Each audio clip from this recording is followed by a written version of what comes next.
G'day and welcome to Marriage. What is it? With mental illness? Marriage And mental and illness. mental illness. That's the one. That's something us. married. I've got a mental illness. You've got a married, and I'm married to you. And I'm Merey. And you're Merey, and I'm Mark, and we are talking today about why it's important to talk about mental illness. Yes.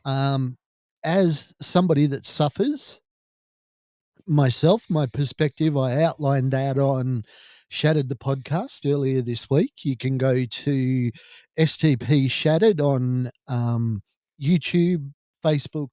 It's all over the place. All the socials. All the socials, things. on all the podcasts, audio or video, whatever floats your boat. So today I'm particularly interested in getting your point of view of why, or do you, as somebody that cares for people with mental illness, believe that it's important to talk about it? I do. I do think it's important to talk about. I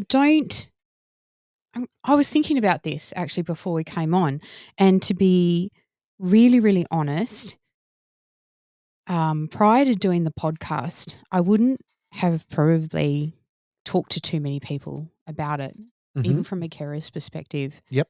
I think it comes back to that stigma that you've talked about on many of the podcasts you've done, as well as you've mentioned it on the and now I can't remember what the title of the Doesn't matter. In that I don't feel, well, for the longest time, particularly when you were suffering at your worst, I didn't feel that that I could talk about it with just anyone. Yep. And I wanted to be very guarded. Yep. On who I talked to that about. Yep.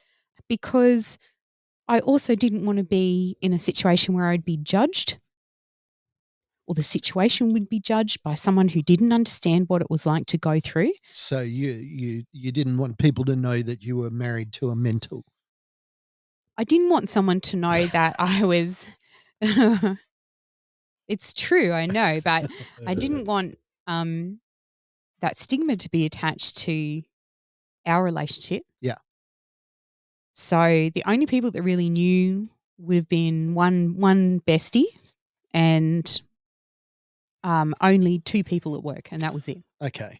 Well, how do you feel about me talking about it? Because you've been around, well, every step of the way in my journey into radio, in my journey talking about it publicly. You're the producer of the podcast. So why have you allowed me to talk about it? Because I think it is important.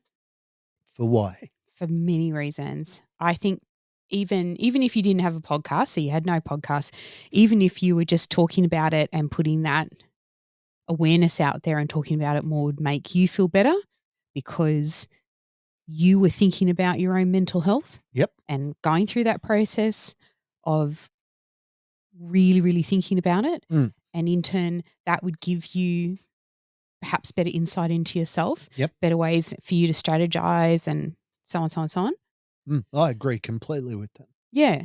But of course, talking to others then makes you not feel as alone, because there is so many other people out there who are also suffering with mental health issues. It is kind of surprising. Through the podcast, you get people mentioning to you all the time at work. You work for a big government department. You get random people come up to you at odd times and, I listened to your podcast. So how do we help people get past that fear of stigma? Because I still have that. And I didn't realize that I still had it until we started talking. And there are certain situations in which I would be extremely hesitant to be so forward about my mental illness. But, I even think about when you first got ill, this was an unusual circumstance for me. And I don't think I even knew that people suffered. Okay. to that degree. Mhm. Like you may have a thought process or have heard something, but you didn't really think it was a real thing, or perhaps with exactly what I've heard, which is people saying it's all in your head, it's not real, it's not a real illness, Mm. just get over it. Why can't you just be happy? That sort of thing. I think you're being hard on yourself because you were still compassionate to friends of ours that were struggling with mental illness. But I don't think you truly understood the depth of their suffering. Would that be an accurate statement? I just don't know that I would have necessarily picked before you got unwell that people were suffering from mental health issues as such. I think now, given time, exposure, and more learning, Uh, which is what this is about, and awareness and understanding. Yeah, I could definitely go into the workplace and start picking it. as in people that are struggling Yeah, with it. Right. absolutely. So that's an interesting transformation. That's a point of view I've never heard you mention before. So what was it like? I mean, because you'd seen me go through bouts of depression Mm, and I'd had a bit of a hard time before my incident that led to my the PTSD coming on really badly. How was it when I just was, because I changed completely, overnight. yes. So you actually mentioned just a second ago about you being depressed before. Yep. So I didn't actually recognize that that was depression. I didn't know it was depression. And to me, I don't know if you're going to laugh at this or not. I don't know. I actually called it the moments when I was the wife from hell to you. Right. It's because you were just so mad and you're angry. And it just happened. And I'm serious about this every 3 months. So every 3 months, I would become the wife from hell and nothing I did was So it was right. my time of the year. Yeah. Yep. Yeah. It's your time of the month, or time of the quarter. And that's what it was like, but I didn't understand what it was. It's actually interesting that you mentioned that because I talk about how I grew up at schools and that. I talk about how I grew up in a very, very loving home, married the girl of my dreams, had a fantastic relationship, no abuse in my history, no abuse that we know of in your history. Um, so we were really not prepared for when I changed because I don't think I look back now and I realize because in my story I talk about that thing that I was going to work every day, not realizing how much it was damaging me. Mm, I'd finish a shift at 11 o'clock at night. I wouldn't go to sleep till 3 or 4 in the morning because I was mm, so keyed up. But I didn't think about the fact that perhaps my mental health was suffering because of the violence that I was experiencing in the workplace. And it mm, never occurred to me to think about my mental health as something that I needed to take care of. mm. I also think that some people might pass their symptoms off as saying, "I just have a really bad temper."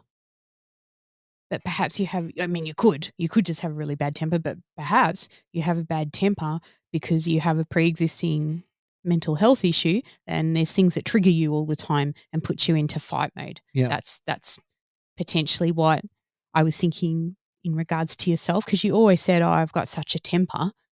But I am now thinking perhaps that was because you already had underlying mental health issues that you weren't aware of, Mm, and people would trigger you, and then that would just set you off. yeah.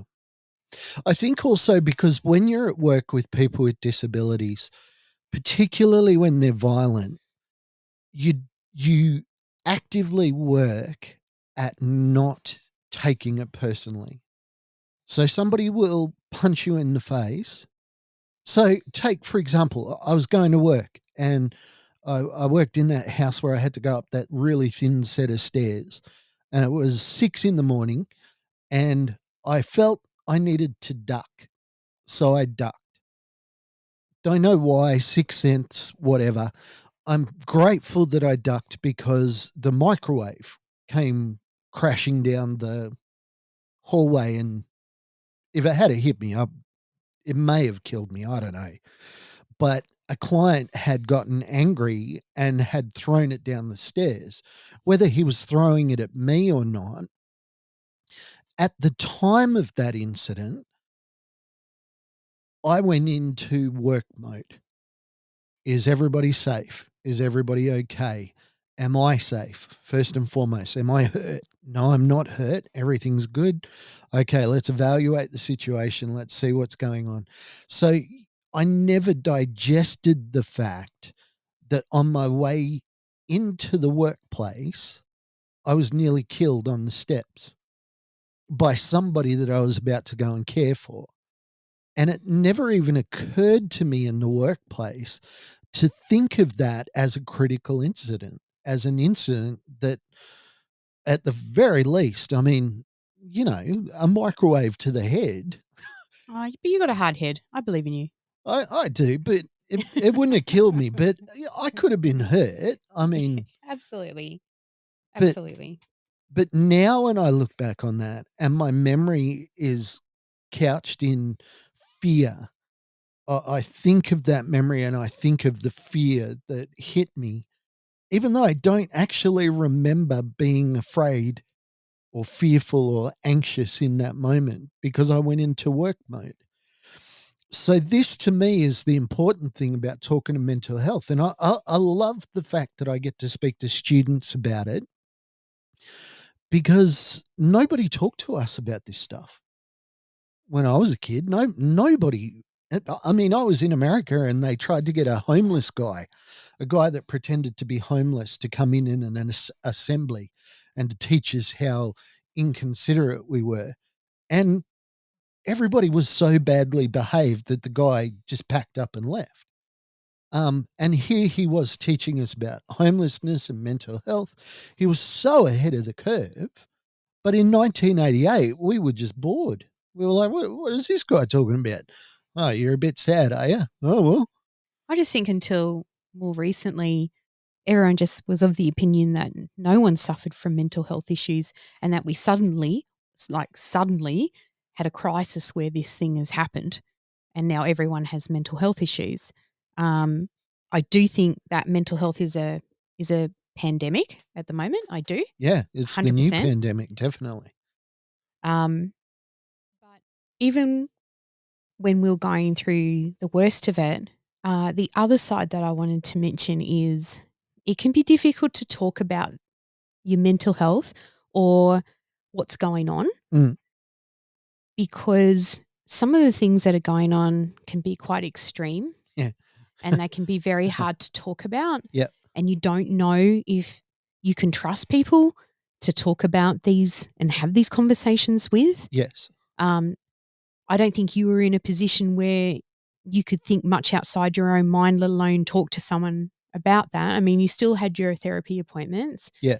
Um, for myself, I just found it a very lonely, closed off time because I didn't really think there would be anyone who I could talk to or Yeah. relate to. Yeah. And to be honest, there was nothing available online for someone in my position who's caring for someone with severe mental health issues. Yeah. There's nothing. Yeah. And there might be more now, but they're still very limited within, and we're in like a capital city. There is still limited things available for carers. So there isn't really that opportunity to talk about the hard things or Yeah. making other carers feel more supported. And I think this comes back to why it's so important for those of us that have lived with mental illness and are able to talk about it openly, notwithstanding a podcast or a radio show or anything like that. Just being willing to share your story with even a coworker that seems to be doing it tough. And I know that you've had that experience where just opening up a little bit about the fact that you understand what people are going through will often open the floodgates because people are so desperate to be heard and Mm. desperate to understand what they're going through Yes. that as soon as they understand that you're an ally, it's a big deal for them.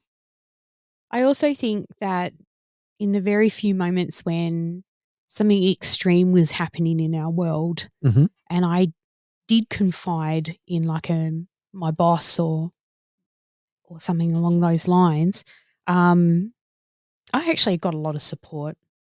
There wasn't a lot that people could say because how are you going Yeah. to you can't fix things, you Yeah. can't make it better. Um, it is a whole bunch of crappiness with another bunch of crappiness on top of it, but there was actually no judgment.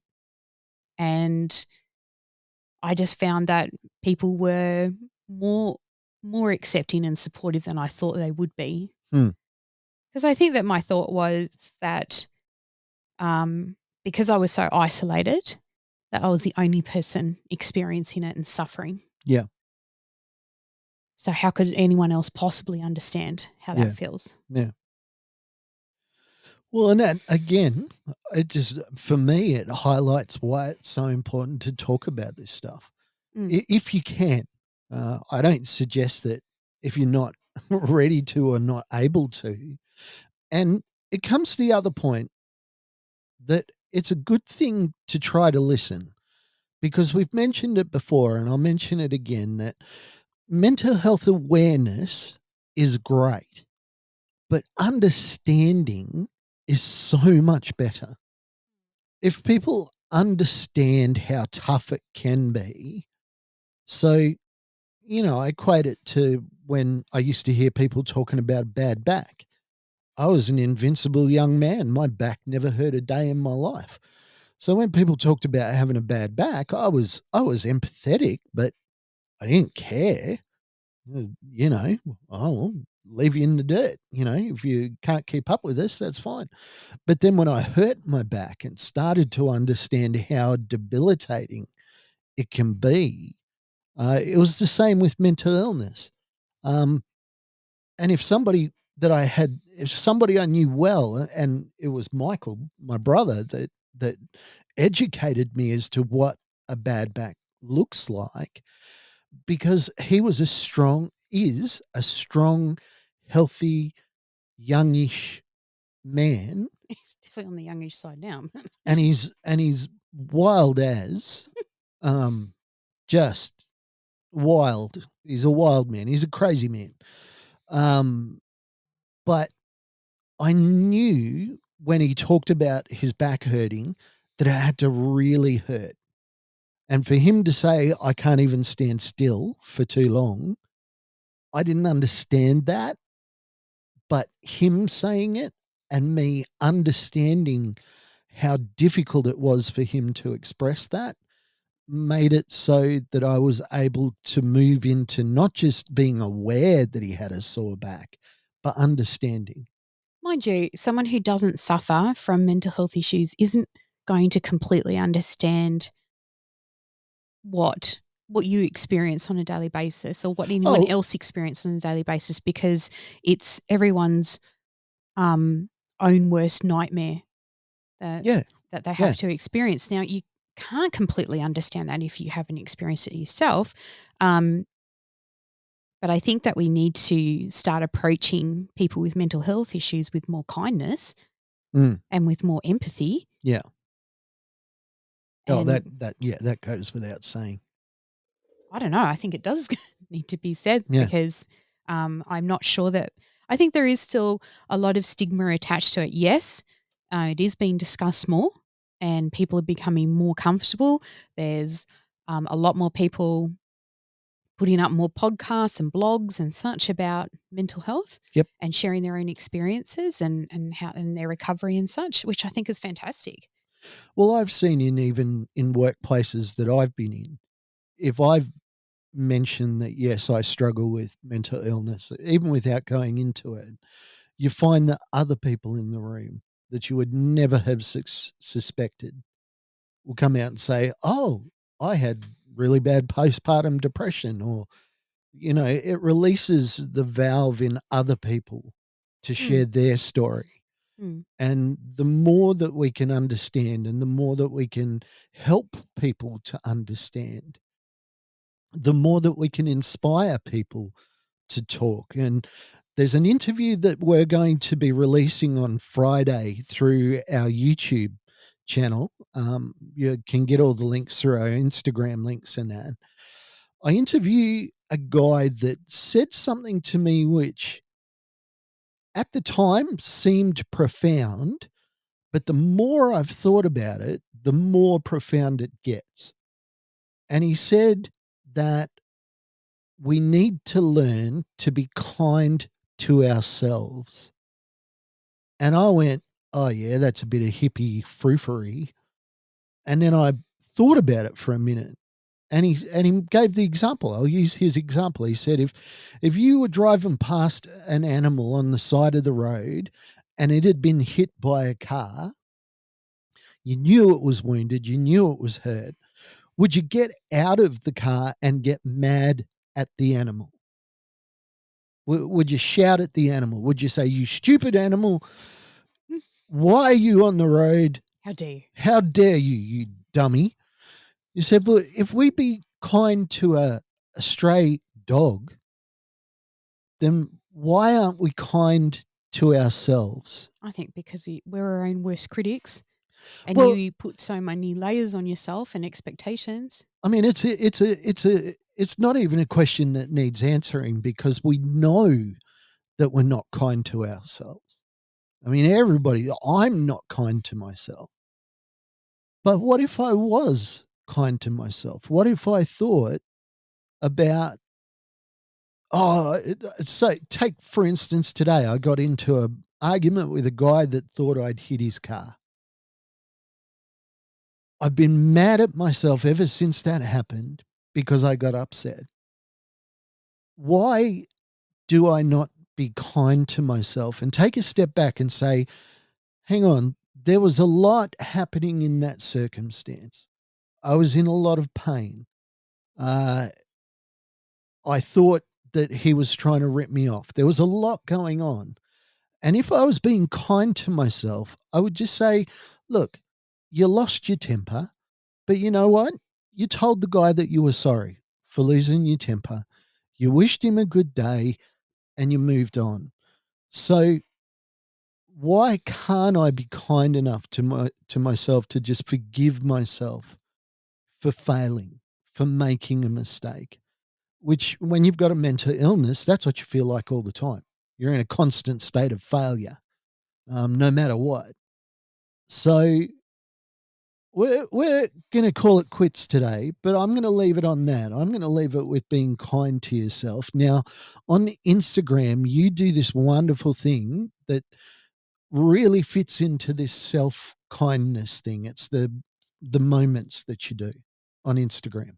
Mindfulness. Yeah. Yeah. Mindfulness is actually a very proper psychology strategy that's used. Um, I practice it But and I in think it's amazing. but in essence, I mean, because mindfulness in the mental health space is to ground yourself. Your moments are moments for you to switch off and admire some beauty. And at essence, and I don't think I've ever described it this way, it's you being kind to yourself. It's you saying, I'm going to take a couple of minutes out of my day and just enjoy something. Mm. And it's so important. I was thinking about it this morning actually because I did another 30-second moment video that I posted on Instagram. You can check it out. Um, and I was thinking about what you're just saying about being kind to yourself, and also thinking how nice it is to take any moment I can just to not think about stress, not to think about what's happened in the day. Why is this not working? Why don't I have enough money? And just be completely mindful and just look around me. And normally, what I do is I will say to myself, what can I see? What do I love seeing? What do I love about that? And then I'll go, what do I feel? or I can feel the cool wind on my skin, that sort of thing. So it's usually what can you see, what can you hear, and what can you feel. It is meant to be what you can taste, but if you're out for a walk, maybe that's not really. But your Instagram, STP Shattered the Podcast, your Instagram, your 30 seconds are all about just being kind to yourself.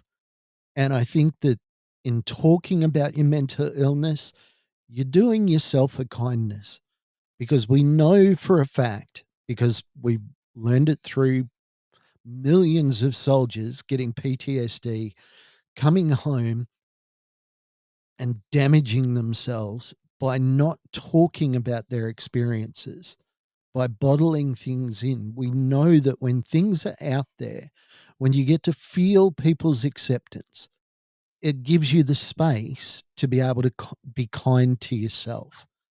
And for people like me that are in a public space and you have a voice, be encouraged, because what you're doing is allowing other people a glimpse into your pain, allowing them to have a small glimpse of what you go through so that they can understand. And if it happens to them or somebody that they love, they can just act with that much more empathy and that much more kindness.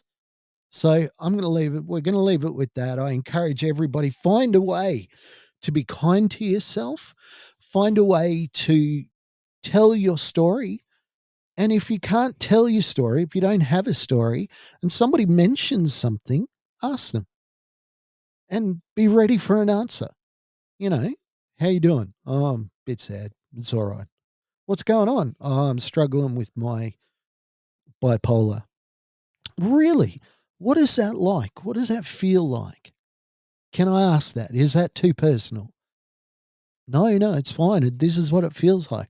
Well, man, that just sounds terrible, but I'm so proud of you for being able to talk about what's going on, and thank you for trusting me.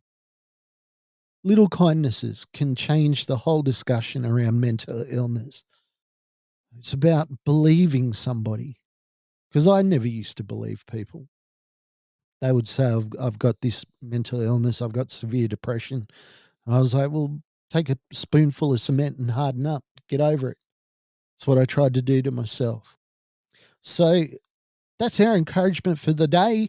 STP Shattered the Podcast. All the marriage and mental illnesses are available through that podcast. I want to thank you for listening. And Mare, as always, thank you so much. Thank you. Thank you for listening to Shattered the Podcast. I'd like to thank our producer, Meredith Brosnan, our executive producer, Torian Lau, and the band Adelaide for allowing us to use their song as our theme. Go to shatteredthepodcast.com for more information. Thanks, everyone. Subscribe, like, and share.